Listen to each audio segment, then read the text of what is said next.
No one ever knew. It's a sneaky little thing.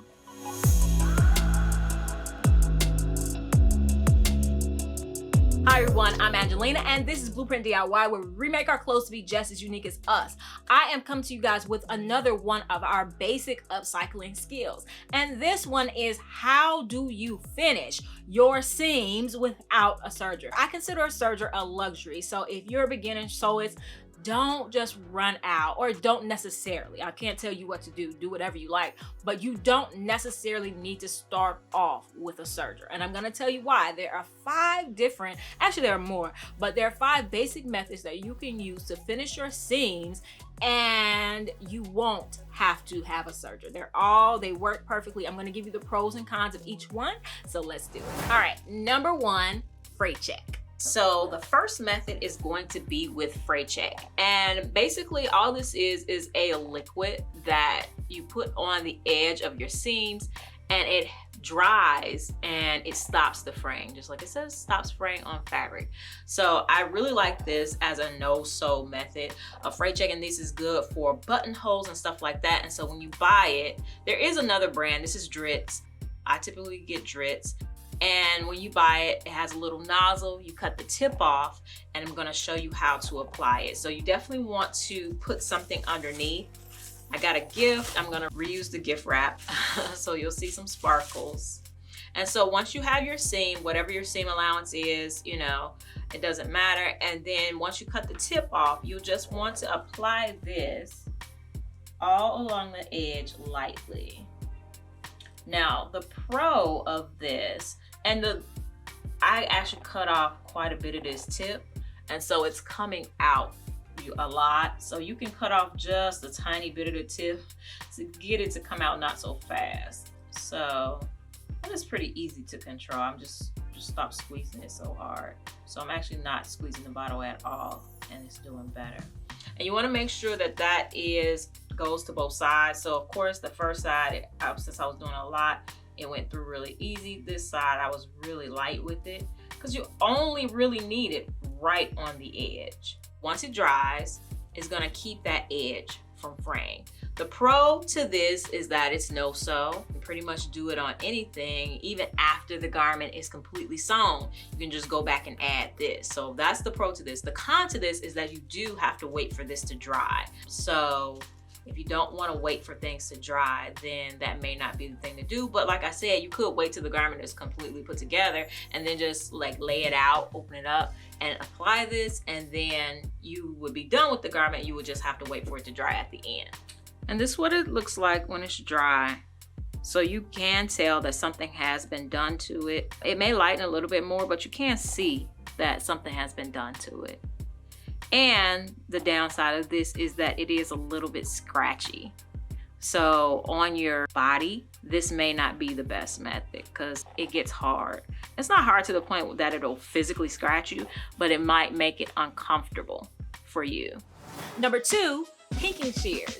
All right, so the next method is to use pinking shears. And these are basically scissors that have a scissor tooth, like a sawtooth edge. So you can see that edge, and it's on both sides, and it cuts the fabric in that shape. And I'll show you right now and tell you why this works. So you want to put your seam in just like normal with your seam allowance. And if you absolutely need that seam allowance, then you'll want to put the extra that you're gonna cut off. But in general, if you do like the normal 5/8" seam allowance, cutting a little bit off in most cases won't, be a big deal. Now, these are dull because they're very old, but you just wanna cut and try to line up. Okay, let's see. Ugh. All right, these are very dull. But it's the only pair I have. I don't use them much, but the reason this works is because these edges here, it will still fray, but it'll fray towards the direction of the angles, and so therefore it won't fray down. All right, so it stops it from fraying down towards your seam. And the reason you don't want fray down towards your seam is because once this starts to fray down towards the seam, then the seam will open up and the seam is no longer a seam. All right, so you can see I'm pulling it out so that it's fraying, but it only frays in the direction of the angles. So I think that that's really cool. Now, if you want the inside of your garment to look a certain way, this may not be the method you want, because there will be fray on the inside. However, if you want something instant that you can do and keep moving, then this may be the best solution for you. Number 3, a zigzag stitch from your regular sewing machine. All right, the first thing you're going to do is make your seam just like normal. You can use whatever seam allowance that the pattern or you decided to make. So in this case, I'm going to use a 5/8 inch seam allowance just because that's typical. All right, so that's my normal seam. Then you want to choose a zigzag stitch. And the zigzag could be anything, but we're going to reduce the length of it a little bit.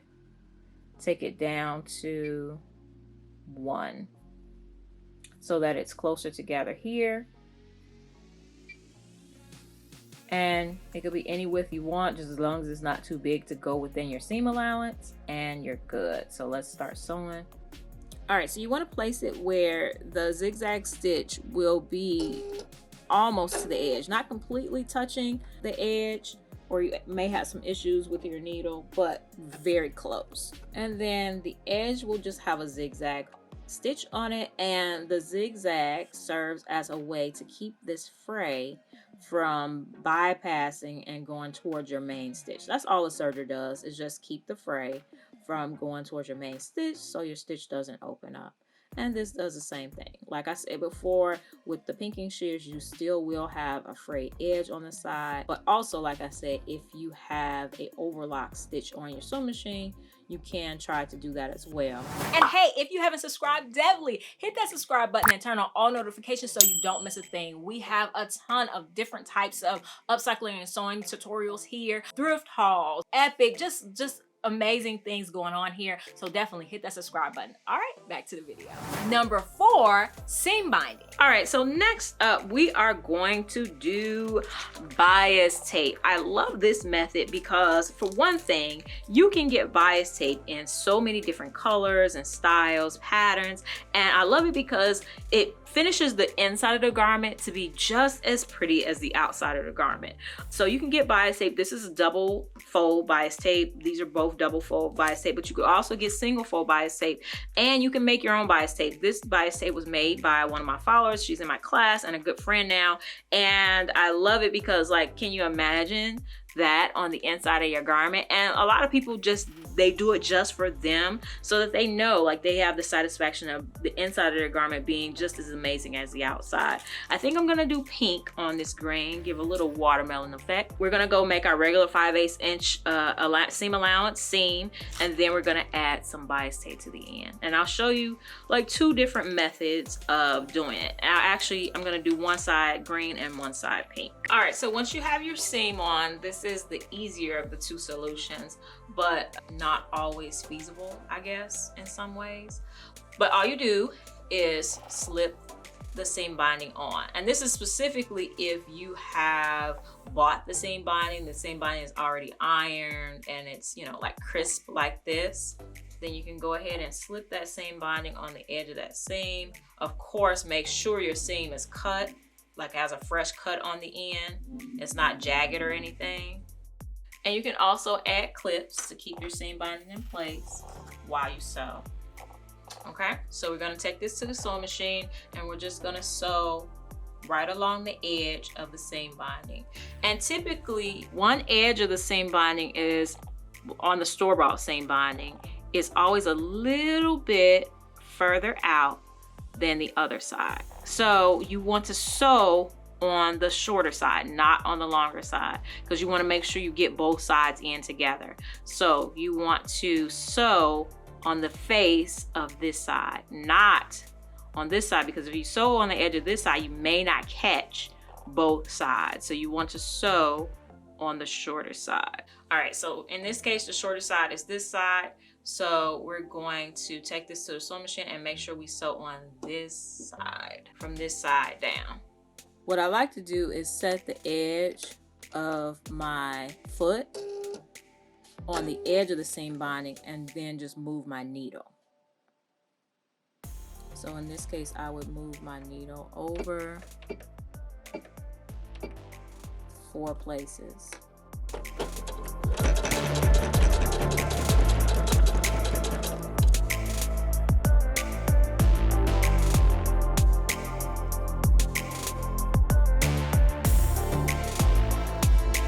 All right, there we go.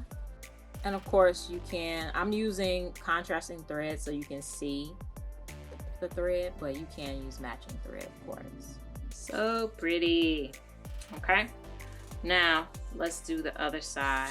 We're gonna add a stitch and I'm gonna show you how to do it where you're sewing one edge at a time. Not my preferred method because I feel like it can slip out of alignment, but there are times where you may need to do it that way. All right, so this is our seam. We are going to operate on a good side and a bad side now. So this is the good side. I'm just saying this is the good side just simply because this is where the top of the stitch is, and this is the underside, okay?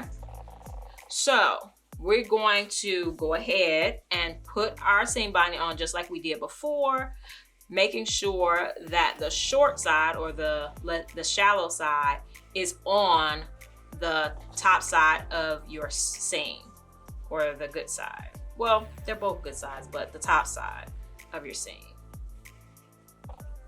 Okay, so if you do it like this, then that way you won't sew it on incorrectly. All right, so we have it roughly on. It doesn't have to be exactly on, but roughly on, so that we know everything is on the right side. Now, what we want to do is turn it over. So now we're on the bottom side of the seam. All right, and then we want to open up the seam binding, making sure to keep everything going the direction that it needs to go. Then open it all the way up so that it's flat. And then we are going to sew this seam binding on so that the edge of the seam binding is on the edge of the seam. When you do this, do not stretch and pull. That is really, really important. Do not stretch, do not pull. Just leave everything, you know, like, because seam binding is stretchy. It can be stretched, and the reason it is that way is so that when you need to go around curves, you can. But especially when you're going straight, do not stretch it, do not pull it. It will not, one side will not match up with the other side if you do it that way. I've done it plenty of times this way, and this is my, how can I say this, Achilles heel way. I much prefer to do it this way, but when you're doing certain projects, it is better to do it this way because you may not know like what's going on with that seam. You're going around curves, you're, you know, doing all kind of stuff that you may need to do it this way. So we're gonna do it this way. We're gonna sew it down. We're not going to sew like stitch in a ditch. We're not going to sew right in that ironed seam. We're gonna sew on just shy of it on this side of the seam. So once again, I'm going to line up the edge of the seam with the edge of my foot.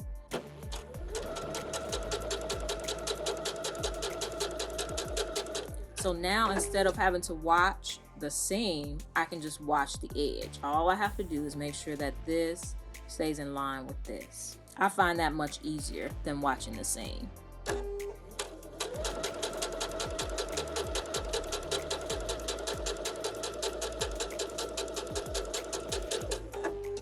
All right, so there's the seam. This is a pretty color combination. All right, so now all we have to do is just let the natural folds fold and fold that over onto the other side. And now we want to sew it on the top side of the stitch. So we can look at the stitches. Normally I can tell by looking at my stitches which side, but it's gonna be the opposite side that we just sewed.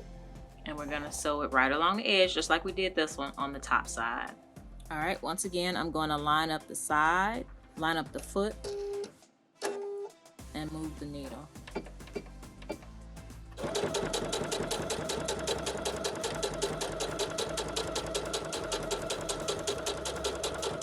And there you go. All right, there you go. 2 methods of putting on seam binding. That is, like I said, so pretty. The downside of it is that it takes time and a certain level of skill. But I know a lot of people just really like this method for this reason. It's the prettiest. And number 5, a French seam. All right, so last up, we are going to do a French seam. And this is very similar to seam binding, except it's like, I think of it as internal seam binding. With this one, you are going to need to increase your seam allowance. So if you're cutting from a pattern, you are going to need to increase your seam allowance to account for the extra seamage, if I can say it like that. So if your pattern calls for 5/8 inch seam allowance, I would increase the seam allowance to 1 inch. So add an extra 3/8 of an inch.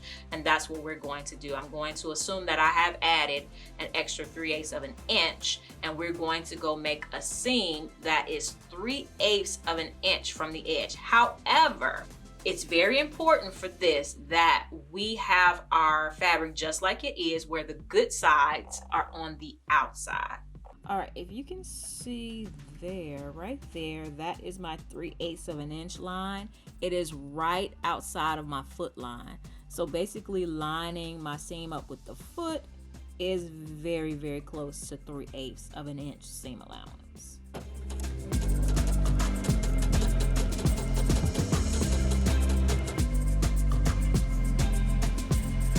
All right, so here is our piece. 3/8 of an inch seam allowance. That can be less than that if you like, but what we're gonna do is we're gonna open that up, and I'm actually going to iron it, and it's just gonna help you do this easier, this process easier. All right, I'm gonna open that up, and you can go back and trim this a little bit if you want. You can go back and trim this a little bit, but you shouldn't have to if you're doing it correctly. All right, so we're going to iron it this way so that now our fabric is good side to good side. So the wrong side should be out. The wrong side should be facing out. And I know because this material doesn't really look much different, it's hard to see, but this is the wrong side of the fabric now. Yes, it looks like it's finished, but this is how we're gonna do it. So we're gonna go on this edge and sew a 5/8 inch seam on the edge.